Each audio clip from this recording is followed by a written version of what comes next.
If you have an interest in meditation, it's very likely that you've heard of Zen Mind, Beginner's Mind. But what does it mean? Why is it important to learn how to be a beginner again? Hi, I'm Felipe from MindOwl. Here we talk about meditation, psychology, and breathwork. In this video, I'll be talking about the beginner's mind and how this concept from Zen Buddhism can help us live a more fulfilling life. Let's first examine what the idea means and where it comes from. Beginner's mind, or shoshin, comes from Japanese Zen Buddhism, and it's all about this paradox.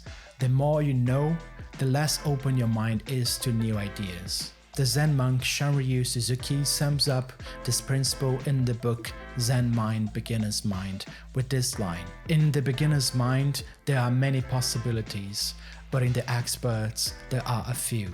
Developing a beginner's mind is all about freeing ourselves from any preconceived expectations about what should happen next, and by doing so, reducing the risk of stress or disappointment. And this concept strongly relates to meditation, which becomes possible only if we approach each session with complete openness, avoiding any expectations or preconceptions. By being able to observe whatever arises in consciousness without judgment or comment is an essential part of any meditation practice. And of course, you can apply these principles outside of meditation too, by being more open, receptive, and curious in our daily lives. We can unlock deeper creativity, flexibility, and resilience to challenges. Next, let's look at some characteristics of a beginner's mind. Openness. This involves being open to seeing different perspectives and experiencing new things. An attitude of openness means resisting any urge to dismiss other people's opinion or close off our minds and agree. By removing prejudgments and preconceptions, we can have better experiences because we reduce the risk of disappointment or frustration. Flexibility. By channeling the willingness to learn that defines children's minds, we can increase our ability to adjust to changing circumstances. A beginner's mind is always ready to adapt to unexpected events and situations. Curiosity.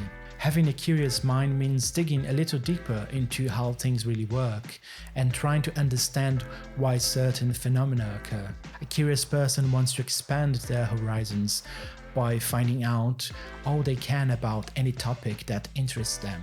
Acceptance. When you have a beginner's mind, you are not attached to any preconceived notions or opinions. You don't judge things as good or bad. Instead, you see them simply as they are. This allows you to accept other people and encounter current life circumstances without judgment. You don't spend time fighting against things. Rather, you focus on what you can control. But how can our psychology hold us back? One of the biggest obstacles in the way of developing a beginner's mind is the confirmation bias. This means our tendency to seek evidence that supports rather than contradicts our existing views. When our beliefs influence which information we choose to believe in, why, we are prone to ignoring facts that contradict our opinions. Thus, we are less likely to make well-informed decisions. We are incredibly susceptible to confirmation bias because our brains are wired to pay attention to just certain kinds of stimuli while ignoring others. But if we are aware of those biases, we can teach ourselves to ignore them. We can combat this confirmation bias, and to do so, we need to pay more attention, not less. By closely noting our thought process and asking questions like, how did I come to this conclusion? Can I prove this belief? Do I fully understand this issue? Or what if I'm wrong? By asking those kind of questions, we can take control of our critical thinking and prevent our brains from making decisions for us. One other psychological obstacle we face can be called the problem solver trap. The human brain has been programmed to solve problems, and unfortunately, this can sometimes work against us. When we are faced with an issue, we can go straight into a problem-solving mode without taking the time to fully understand what is present in front of us. Just looking for solutions in this way can prevent us from realizing that maybe this supposed problem doesn't need to be fixed at all. We just need to put it into a different perspective. Okay, now that we understand some of the basic qualities of a beginner's mind, let's see some useful benefits of having this type of mindset. We can develop different approaches to problem solving.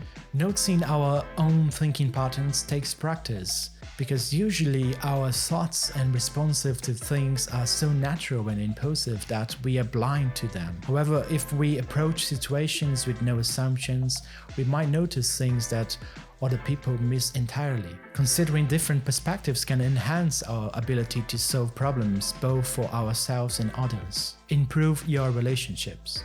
Beginner's mind can help us generate better relationships in which we try to notice people's good intentions and don't necessarily hold them up to unrealistic ideals. If we drop expectations and assumptions when interacting with others, our listening and interpreting improves. In fact, one of the greatest gifts we can give another person is simply to be present with them. To stop trying to figure out what they really want to talk about and instead just allow them to tell us what they really need to share. It's like a breath of fresh air for both parties. It also helps us to become more compassionate. When we are open to new possibilities, we are less likely to be judgmental of others and more likely to see their point of view. Increase your efficiency. A beginner's mind can reduce procrastination by providing fresh perspectives on tasks and activities. An open mind gives you the space to explore new possibilities, learn new things, break out beyond your comfort zone. Thinking about things in multiple ways can increase your ability to work efficiently.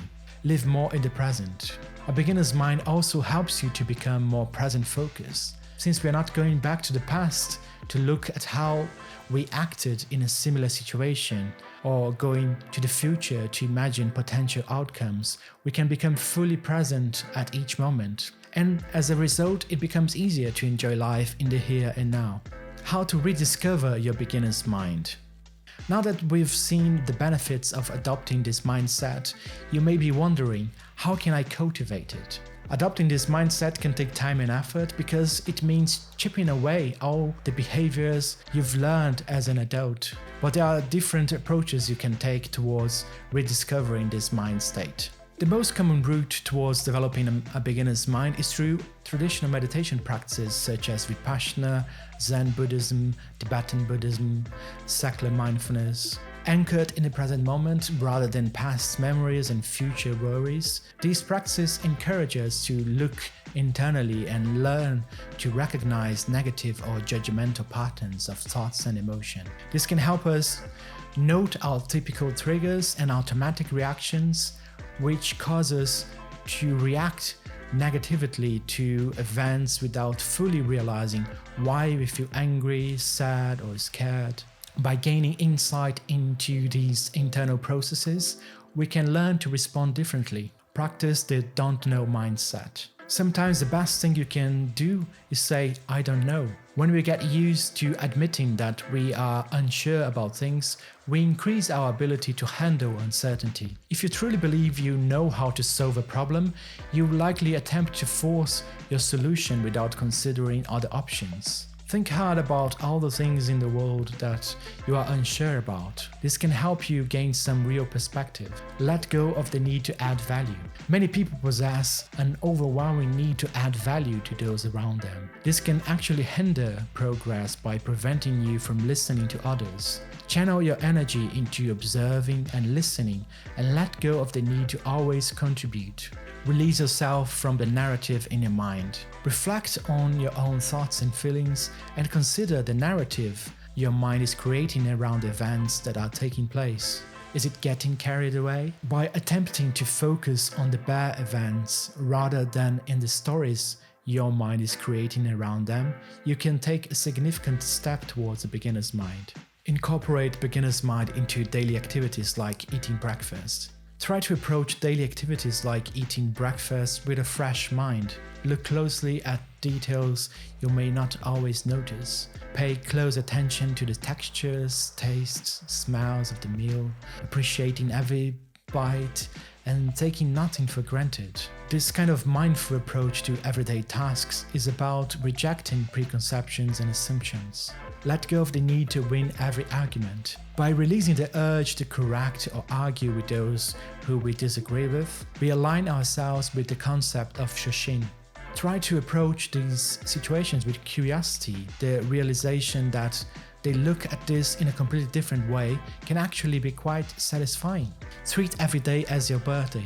Isn't it true that when you wake up on your birthday, every experience you have is heightened? Each meal, each step, each action that you choose to take on your birthday becomes special. So if we try to replicate this attitude with every single day, we set ourselves on the way to establishing a beginner's mind. We have so much to gain from abandoning our preconceptions and approaching life as though we know nothing. Developing a beginner's mind is difficult, but by hacking away at our heart conditioning, we can emulate some of the wonder, appreciation, and thirst for knowledge that makes the child's view of the world so awe-inspiring.